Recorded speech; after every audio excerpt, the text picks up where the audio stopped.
Hey guys, welcome to world affairs. मैं हूं प्रशांत धवन और बिल्कुल सब्सक्राइब टू वर्ल्ड अफेयर्स। मेरी सारी वीडियोस आपको मिलेगी यहाँ पर। नाउ यहाँ पे आप देखेंगे ये है एक बहुत ही अच्छा मैप और यहाँ पे एशिया और ये है हमारा प्यारा भारत। और यहाँ पे आप देखेंगे ये ऑस्ट्रेलिया। ऑस्ट्रेलिया की राजधानी है कैनबेरा। आबादी है इस देश की 2 करोड़ 50 लाख। नाउ आज के समय ऑस्ट्रेलिया काफ़ी हद तक न्यूज़ में है क्योंकि ऑस्ट्रेलिया ने हाल ही में अपना नेशनल एंथम चेंज कर दिया। ये जो निर्णय है ये लिया गया है 1 जनवरी 2021 को। और रीजन यहाँ पर ये बता रहे हैं, अपनी इंडिजिनस हिस्ट्री को रिस्पेक्ट देने के लिए हमने बदला है अपना नेशनल एंथम। ना डिस्कस करेंगे यहाँ पर इशू क्या है, ऑस्ट्रेलिया ने अपना नेशनल एंथम चेंज क्यों किया है, क्या इंडिया को भी ऐसा करना चाहिए इन द नियर फ्यूचर। बहुत कुछ आपको जानने को मिलेगा। So lot to know, lot to discuss as always. But before we begin, question यहाँ पे मैं आपसे ये पूछूंगा कि इनमें से कौन सा स्ट्रेट, देखो स्ट्रेट होता है एक नैरो वाटर पैसेज दो बड़े लैंडमार्क्स के बीच में। ये आपके सामने एग्जाम्पल है एक स्ट्रेट का। तो आपको बताना है कि इनमें से कौन सा स्ट्रेट आपको मिलेगा ऑस्ट्रेलिया के करीब। मैसीना स्ट्रेट, बेरिंग स्ट्रेट, बास स्ट्रेट या फिर डेविस स्ट्रेट। कमेंट सेक्शन में क्वेश्चन अटेम्प्ट करो, सही आंसर आपको मिलेगा वीडियो के एंड में। कई हफ्तों के बाद लौटा है अनअकैडमी का कॉम्बैट टेस्ट। जो टॉप 100 रैंक पाएंगे उनको मिलेगा प्राइज। आपको करना यह है, जो वीडियो है ना यहाँ पे स्क्रॉल डाउन किया, जो यहाँ पे आपको दिखेगी पिंड कमेंट, यहाँ पर एनरोल नाउ, यहाँ पे जो दिखा ना ये लिंक, इस पर क्लिक कर दो और ये आपका खुल जाएगा यहाँ पर कॉम्बैट का पेज। अगर आप मोबाइल फोन पे हो तो एक बार अनअकैडमी की जो ऐप है गूगल प्ले स्टोर से डाउनलोड कर लो, फिर जो ये लिंक है इसको ओपन करना और यहाँ पर क्लिक कर दो एनरोल नाउ पर। यहाँ पे आपको दिखेंगे दो टेस्ट। आज का जो टेस्ट है 3 जनवरी का, ये शुरू हो जाएगा 11 बजे। आपसे हिस्ट्री, ज्योग्राफी, इकोनॉमी के बहुत ही अच्छे क्वेश्चन पूछे जाएंगे। मैं कहूंगा एक बहुत ही अच्छा तरीका है अपनी नॉलेज टेस्ट करने का, absolutely free. Now first of all यहाँ पे आप देखोगे ये है ऑस्ट्रेलिया का नेशनल एंथम बिफोर 1 जनवरी 2021।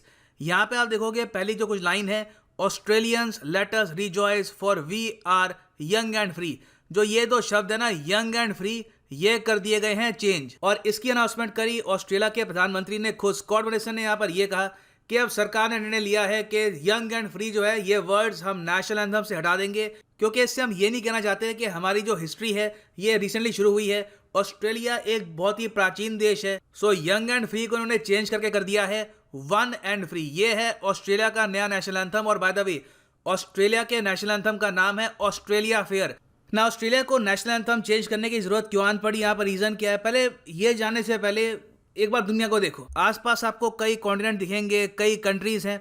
और आप अगर यहाँ पर देखो ऑस्ट्रेलिया में ज़्यादातर लोग आपको कैसे मिलेंगे, they will be white skinned Australians. आप जब इमेजिन करते हैं तो आपके माइंड में आता हुआ है कोई कॉकेशियन आदमी, एक वाइट रेस का आदमी। हालांकि वाइट रेस कोई शब्द नहीं होता, कॉकेशियन रेस कहते हैं। तो एक यूरोपियन डिसेंट का आदमी। सिमिलरली आप अगर देखो न्यूजीलैंड में तो वहां पर भी ऐसे लोग आपको मिलेंगे। आप अगर साउथ अफ्रीका में देखो तो वहां पर भी एक काफी बड़ी पॉपुलेशन है कॉकेशियन लोगों की। आप अगर यहाँ पे देखो कनाडा, नॉर्थ अमेरिका की बाकी कंट्रीज, यूएसए में, यहाँ पर भी आपको मिलेंगे कॉकेशियन लोग। मगर कॉकेशियन लोगों की जो हिस्ट्री है ये तो शुरू होती है यूरोप से। इनिशियली जब शुरुआत में नॉर्थ अमेरिका ढूंढा नहीं गया था, ऑस्ट्रेलिया ढूंढा नहीं गया था, उस वक्त दुनिया में जो वाइट लोग थे, वाइट स्किन लोग, वो ज़्यादातर इस रीजन के आसपास सिमटे थे। बाद में इन्होंने डिस्कवरी करी, नए लैंड्स ढूंढे। जो लोग ऑलरेडी यहाँ पर रह रहे थे 40-50 हजार सालों से, उनको इरेडिकेट कर दिया, उनकी जनसंख्या को ख़त्म कर दिया, या तो उनमें बीमारियाँ फैलाकर या तो उनको मार के। और ऑस्ट्रेलिया की कहानी भी यहाँ पर सेम ही है। यूनाइटेड किंगडम से ज़्यादातर जो पॉपुलेशन यहाँ पर भेजी गई है, इन लोगों के आने से पहले यहाँ पर जो लोग रहते थे वो थे ऑस्ट्रेलियन एबोरिजिनल्स। यहाँ पे आप देखेंगे यहाँ ऐसे दिखते हैं एबोरिजिनल्स। ऑब्वियसली रेस के हिसाब से ये कम्प्लीटली डिफरेंट है टू द यूरोपियंस। इनका अपना कल्चर था, रहने का तरीका था, और मैं कहूँगा ये काफ़ी हद तक पीसफुली यहाँ पर रह रहे थे। मगर ये साइंटिफिकली उतने एडवांस थे नहीं जितने यूरोपियंस थे। जब यूरोप के लोगों ने ऑस्ट्रेलिया में आना स्टार्ट कर दिया तो बहुत ही आसानी से इनकी जो जमीन थी इनसे छीन ली। और सिंस यहाँ के जो लोग थे ये बाकी दुनिया से काफी हद तक कटे हुए थे, तो उनका जो इम्यून सिस्टम है वो तैयार नहीं था बहुत सी बीमारियों के लिए जो फॉरेनर्स अपने साथ लेके आए थे। तो जब यूरोपियंस यहाँ पर पहुंचे तो उन्होंने कई बीमारियां अनइंटेंशनली यहाँ पर फैला दी। उसकी वजह से कई लाखों एबोरिजिनल मारे गए। और बाद में जो एबोरिजिनल थोड़े बहुत बच गए थे उनके साथ देखिए बहुत खराब हुआ। कई जगह मैसेकर किया गया। बताया जाता है कि ऑस्ट्रेलिया में लाखों एबोरिजिनल्स को मैसेकर किया गया, इनकी जमीन छीन ली गई। उस वक्त ह्यूमन राइट्स, ह्यूमैनिटी, ये सब जो कॉन्सेप्ट है इतना एग्जिस्ट करते नहीं थे। और बाय द वे ये जो मैसिव चेंजेस हैं ऑस्ट्रेलियन कॉन्टिनेंट में, ये शुरू हुए थे 1970s के आसपास से।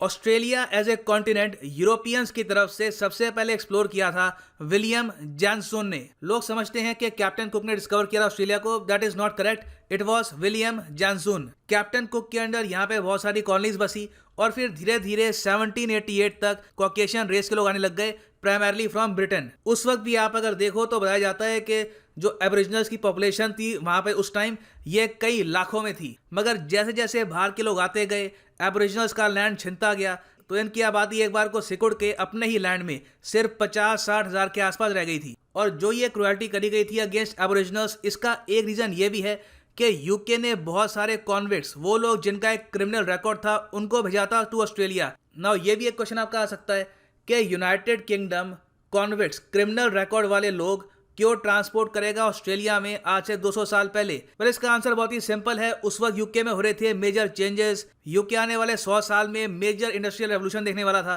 तो कई नौकरियां यहाँ पर बनाई गई, कई पुरानी नौकरियां खत्म हो गई बिकॉज ऑफ मशीन्स। उसकी वजह से कई लोगों ने चोरी स्टार्ट कर दी और फिर उनको जेल में रखना भी काफी महंगा पड़ता था।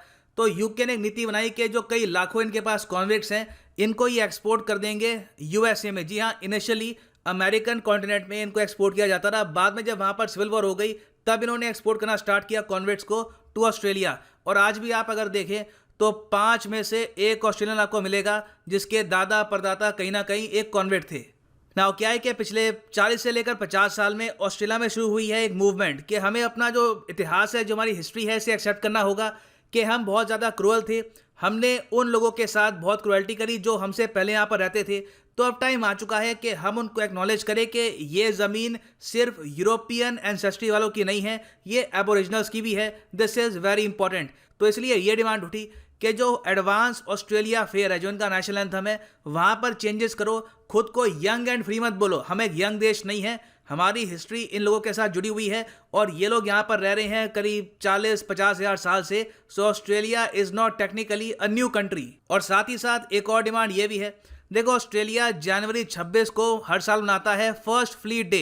ये फर्स्ट फ्लीट आई थी यूरोपियंस की फ्रॉम यूके टू ऑस्ट्रेलिया, इन्होंने फिर कॉलोनाइज करना स्टार्ट कर दिया था इस लैंड को, तो कहते हैं कि ये है फर्स्ट फ्लीट डे। मगर कई लोग इसको अब कहते हैं ऑस्ट्रेलिया में कि ये है इन्वेजन डे, कि यहाँ पे तो इन्वेजन स्टार्ट हो गई थी, जो लोग यहाँ पर रह रहे थे उनके लिए तो बहुत बुरा टाइम शुरू हो गया था। तो अगेन ऑस्ट्रेलिया आज के समय अपनी हिस्ट्री को लेकर काफी चेंजेस कर रहा है, तो इसलिए प्राइम मिनिस्टर ने यहाँ पे डिसाइड किया कि at least for the time being जो यहाँ पर द वर्ड यंग है इसको तो चेंज करो। मगर ऐसा नहीं है कि सारे ऑस्ट्रेलियंस इस बात को लेकर खुश हैं। कई ऑस्ट्रेलियंस हैं जिन्होंने ओपनली प्रोटेस्ट किया इसके अगेंस्ट। उन्होंने ये कहा है कि आप नेशनल एंथम क्यों चेंज कर रहे हैं सिर्फ 3% आबादी के इमोशंस को ध्यान में रखते हुए, क्योंकि जो एबोरिजिनल्स हैं ऑस्ट्रेलिया में वो आज के समय सिर्फ 3% हैं ऑफ ऑस्ट्रेलिया टोटल पॉपुलेशन। और जो ऑस्ट्रेलियंस प्रोटेस्ट कर रहे हैं नेशनल एंथम का चेंज, ये लोग ये भी कह रहे हैं कि बिल्कुल हम यंग कंट्री है, हमारे पास कोई बैगेज नहीं है अपने या पुरानी कॉलोनीज का, हमने किसी को कॉलोनाइज नहीं किया था, हम लोग यहाँ पर आए, हमने मेहनत करी, देश खड़ा किया। हाँ, हो सकता है कि कुछ लोगों ने यहाँ पे गलत किया हो, मगर ऐसा नहीं है कि हर ऑस्ट्रेलियन जो यहाँ पे आया उसने किसी को मारा था। तो ये एक बहुत ही, मैं कहूँगा, कंट्रोवर्शियल और सेंसिटिव टॉपिक है। मैं जानना चाहूँगा आपके हिसाब से कि क्या ऑस्ट्रेलिया के पीएम ने यहाँ पर ठीक किया या फिर ऑस्ट्रेलिया का जो नेशनल एंथम है इसको चेंज नहीं करना चाहिए था। मगर ऑस्ट्रेलिया ने यहाँ पे जो किया है इससे क्वेश्चन फिर से आता है इंडिया की तरफ। इंडिया में भी कंट्रोवर्सी आज के समय यह है कि हमको अपना जो नेशनल एंथम है इसमें कुछ चेंजेस करने होंगे। सुब्रमण्यम स्वामी ने इस इशू को लेकर एक चिट्ठी लिखी है टू पीएमओ कि नेशनल एंथम को चेंज करो। इनका मुद्दा यहाँ पर यह है कि हमें प्रॉपरली पता नहीं है कि नेशनल एंथम किसकी शान में गाया जा रहा है, देश की, परमात्मा की या किसी और की। फिर एक इशू यहाँ पर यह भी है कि पंजाब, सिंध, गुजरात, मराठा, यहाँ पर सिंध हम क्यों ऐड करते हैं अपने नेशनल एंथम में, इवन दो सिंध आज के समय इंडिया का पार्ट है नहीं। तो जो ऑस्ट्रेलिया ने किया है हो सकता है कि इन द फ्यूचर इंडिया भी करे। और by the way, Indian national anthem के टॉपिक पर मैं ऑलरेडी एक वीडियो बना चुका हूं, करीब 3,30,000 लोग इसको देख चुके हैं। वीडियो का नाम है national anthem king George controversy, ये आप देख पाएंगे ऑन वर्ल्ड अफेयर्स। सो वापस आते हैं अपने क्वेश्चन पे, which of the following states is found near Australia. यहाँ पर जो सही उत्तर है ये है ऑप्शन सी। बाकी जो स्टेट्स हैं इनकी लोकेशन मैंने यहाँ पे दे रखी है, यहाँ पे ये आप देख पाएंगे। So this is right now the end of this video. Thank you for listening and as always, God bless you all.